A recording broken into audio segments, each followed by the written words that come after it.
Lulus sebelum semester 7 emang bisa?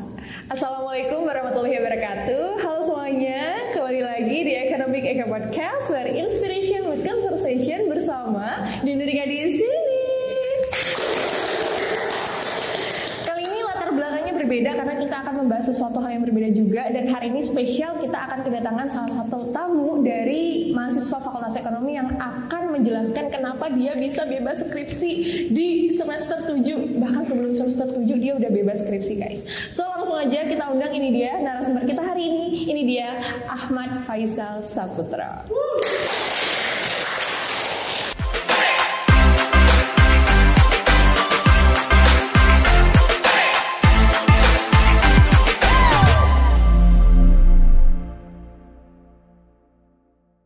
Oke, Sobat Ekonomi, sudah hadir bersama kita hari ini salah satu narasumber yang sangat spesial, yang sangat berbahagia hari ini, dan langsung aja ini dia Isa. Selamat datang di Academic Eka Podcast. Oke, mungkin bisa diperkenalkan dulu kepada teman-teman. Oke, baik teman-teman semuanya, perkenalkan saya Ahmad Faisal, biasa dipanggil Isal. Saya mahasiswa manajemen konsentrasinya keuangan semester 7 di Fakultas Ekonomi. Semester 7, tapi sudah lulus ya? Amin. Oke, aku pernah denger nih kalau misalkan kamu itu ambil salah satu tugas akhir yang bukan skripsi, yang mengakibatkan sekarang kamu bisa bebas skripsi. Mengakibatkan. Iya. Ya, sekarang kamu udah bebas skripsi, udah nggak perlu. Insya Allah. Kenapa sih harus malu-malu? Oke, mungkin bisa diceritain kenapa kamu bisa ngambil tugas akhir yang bukan skripsi? Ya, yang pertama mungkin pilih jalur yang berbeda dari teman-teman aja sih. Soalnya kan lulusnya jalur apa? Skripsi gitu kan. Kalau ditanya lulusnya apa, jurnal gitu kan kayak anti mainstream gitu kan. Okay. Terus itu yang pertama. Yang kedua tuh ini bukan apa-apa ya, bukan gimana-gimana, tapi pengen gitu namanya ada di Google Scholar gitu. Kelihatan prestis ya. Oke. Tapi alasannya memang unik sih. Tapi memang sedikit berbeda dari tahun-tahun yang sebelumnya, bahwa sekarang tuh memang tugas akhir tuh banyak ya, nggak hanya skripsi aja. Jadi betul. Ada apa aja Sal? Ada yang pertama ada skripsi tadi, terus ada PKM, ada summer school, ada international conference, dan juga publikasi. Oke, itu khusus di Fakultas Ekonomi ya? Iya. Wah, jadi pilihannya tuh banyak banget. Jadi membuat mahasiswa tuh punya banyak pilihan dan bisa berkreativitas sesuai dengan passionnya mereka. Betul. Oke, kemarin Isal publish jurnalnya di mana Salnya? Kemarin diberi kesempatan untuk lolos di International Conference Islamic Economic and Business di UIN Sunan Kalijaga, Yogyakarta. Widih, tepuk tangan dulu guys. Keren banget. Kemarin berarti proses pengerjaannya tuh di semester 7, antara 6 dan 7. 6 dan 7. Tapi kemarin di semester 6 udah mulai nyicil ya. Oke, jadi set gitu di semester awal akhir gitu. Oke, jadi semester 7, 8 udah gak ada tanggungan. Amin. Kenapa lagu sih? Ngomong aja ke teman-teman. Oke, jadi kemarin tuh waktu International Conference tuh gimana tuh ceritanya? Itu dulu kan nggak ada kepikiran untuk konferensi di situ atau publikasi di situ. Terus sama dosen pembimbing Pak Ujang gitu, sebagai aku koordinator dan studi. Pak Ujang, terima kasih. Terus selanjutnya dikirimin pamflet kalau disuruh publikasi di situ. Gitu. Nah kan sempat ragu karena kan internasional ya, kan mengetahui kalau public speaking di Inggris itu kurang gitu. Tapi ya Bismillah dicoba aja gitu. Selanjutnya submit, nunggu pengumuman lolos, namanya lolos, terus akhirnya berangkat ke sana tanggal 30 sampai 31 Juli 2024. Nah, yang pertama, hari pertama itu langsung presentasi. Presentasi. Datang sana langsung presentasi. Itu pesertanya dari ada dari Indonesia tentunya, dari tuan rumah, terus ada dari Bangladesh, dari Yaman, sama USA. Wow, keren banget. Tepuk tangan dulu dong guys. Jadi temannya dari mana-mana ya Sal ya? Dari mancanegara. Oke, terus itu kan dibagi sesi-sesi ya. Kebetulan aku satu ruangannya itu 7 orang, dan yang orang Indonesia itu cuma saya sama tuan rumah saja. Yang 5 ini dari luar negeri semua. Wow. Terus gimana perasaannya pada saat itu ketemu sama teman-teman baru dari lingkungan yang berbeda pastinya ya? Nervous sih pasti ada ya. Soalnya kan presentasi di orang luar gitu. Kita aja di depan kelas aja grogi, kita apalagi di depan orang luar gitu kan. Mana pakai bahasa Inggris lagi? Iya betul. Terus dan setelah saya cari tahu ternyata yang S1 tuh cuma saya di ruangan itu. Selain 6 itu udah pada ngerjain tesisnya gitu. S2 berarti? Iya S2. Wow. Terus pas saya kan maju urutan nomor 4. Yang 1, 2, 3 itu orang luar semua. Nah pas giliran saya maju tuh groginya tuh banget gitu loh. Takut kalau semisal ditanya aneh-aneh gitu. Dan ternyata pertanyaan pertama sih masih oke lah dari dosen pengujinya dari sana. Terus pertanyaan kedua itu dari teman yang dari USA. Itu tanya kenapa kok bangkrut. BTW saya mengambil financial distress ya temanya. Itu bangkrut kenapa kok di metode ini gitu. Dan dia lancar sampai akhir gitu. Keren banget. Wow, mantap. Itu berarti pengalaman pertama atau pengalaman pertama. Wow, terus udah dapat lingkungan baru dari sana, terus wah keren banget sih Sal, keren banget. Karena belum ada terlalu banyak ya mahasiswa dari Fakultas Ekonomi khususnya yang maju international conference gitu, dan mungkin kamu bisa mengawali ini dari teman-teman yang lain. Oke, terus kemarin itu dapat informasi itu dari mana Sal? Dari bebas skripsi atau international conference? Itu kamu dapat informasi dari mana? Dari Korprodi itu, dari dosen pembimbing, dari Pak Ujang, salah Korprodi Program Studi Manajemen, itu nge-share pamflet gitu. Coba di konferensi di sini, dibuat di sini, terus sama bimbingannya dengan beliau, terakhirnya lolos di situ. Oke. Terus berarti kan kamu udah pernah tuh untuk ikut international conference. Nah mungkin kamu bisa share tuh untuk keuntungan yang kamu dapatkan setelah ikut itu tuh apa gitu? Banyak sekali ya tentunya dari keuntungan yang saya dapat dari sananya tuh selain relasi, bertemu dengan teman baru, apalagi dari luar, terus kita juga punya pengalaman guys. Pengalaman bikin jurnal gitu, jadi tahu seluk-beluknya jurnal itu apa. Kan selama ini kan taunya breakdown jurnal jadi laporan atau jadi sempro gitu kan. Nah ini bikin jurnal yang nantinya akan di breakdown sama teman-teman juga, itu satu kebanggaan tersendiri bagi saya. Asik, mantap. Terus kalau misalkan keuntungan yang lain, contohnya untuk keberlanjutan pendidikan ya, salah satunya adalah beasiswa untuk S2 tuh bisa nggak sih? Bisa, tentunya bisa, karena ada beberapa beasiswa seperti LPDP itu kalau kita bikin paper atau artikel tuh kayaknya ada cuannya deh. Jadi kita harus gimana ya, selain juga kita berpikir, kita juga harus bisa cari cuan dengan paper itu gitu. Oke, sip. Jadi bisa ya, dan berpeluang ya. Apalagi buat teman-teman yang khususnya pengen banget untuk coba publish ini untuk tujuan bisa dapetin beasiswa gitu, khususnya di LPDP ataupun beasiswa yang lain, teman-teman bisa gitu untuk mencoba ini. Karena memang sebenarnya peluang untuk bisa dapat beasiswa untuk keberlanjutan studi itu banyak ya. Salah satunya metodenya dengan ini gitu, dengan publish jurnal, dan nanti bisa untuk dikonversi lah istilahnya gitu ya. Iya, betul. Oke. Terus menurut kamu lebih susah skripsi atau nulis jurnal? Kalau itu pasti semuanya punya tantangan sendiri-sendiri ya. Jadi kayak ada plus minusnya gitu ya. Terus kenapa Pak saya pilih jurnal? Karena itu pengen satset aja sih. Karena kan dapat informasi kalau kita nggak bisa lulus cepat ya 3,5 tahun ya. Kita kan harus paten 4 tahun di sini.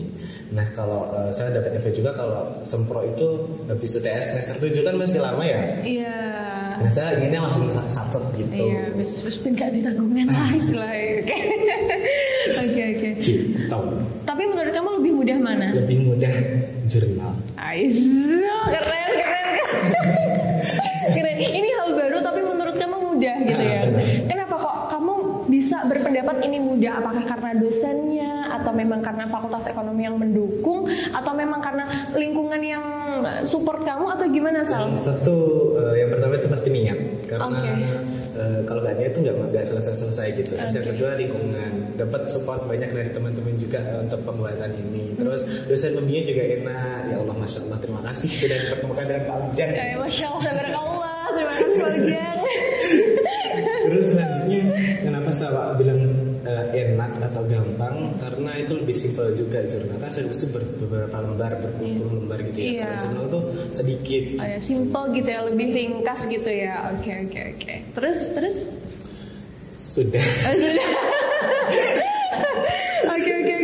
Terus menurut kamu seberapa worth it ikut international conference?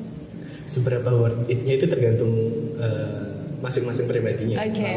Aku karena berpikiran kalau aku mau tugas akhir lewat publikasi atau konferensi internasional, ya aku worth it sekali menyarankan untuk ambil itu gitu. Gitu. Jadi worth it ya dan recommended ya.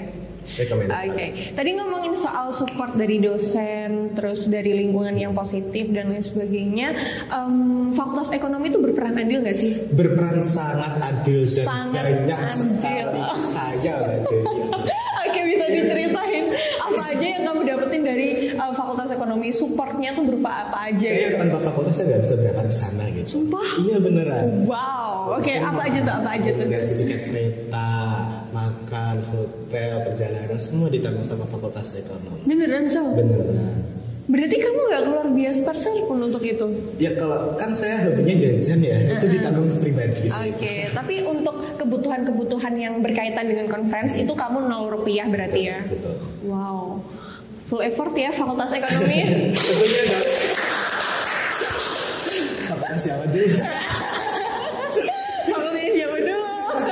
Oke. Terus tadi juga beberapa kali mention soal Pak Ujang. Iya betul. Pak Ujang. Terima kasih Pak Ujang atas ini. Oke. Kenapa kamu sangat impresimu bagus banget ke Pak Ujang khususnya soal dosen pembimbing yang support kamu? Kenapa? Pak Ujang tuh satset orangnya. Oke. Saya bimbingan langsung ini gitu. Nanti langsung jelas gitu arahnya kemana gitu. Terus di lain itu saya juga ada dosen pembimbing 2, Butrisnya selaku dekan kita gitu. Butrisnya terima kasih atas bantuannya untuk jurnal saya gitu. Terus. Itu berarti beliau tuh satset gitu ya? Betul, DP sangat satset. DP1 ataupun DP2 tuh satset. Terus informatif sekali. Tidak slow respon ya tentunya. Oke, tuh. Pada sambat ya, DP slow respon. Enggak Pak Ujang, enggak beneran Mas. Oke. Dan mungkin hampir seluruh DP yang ada di Fakultas Ekonomi khususnya ya, itu enggak slow respon ya soalnya. Iya, betul. Oke, jadi buat teman-teman nih yang worry tuh soal pengerjaan tugas akhir, skripsi, tesis ataupun apa namanya?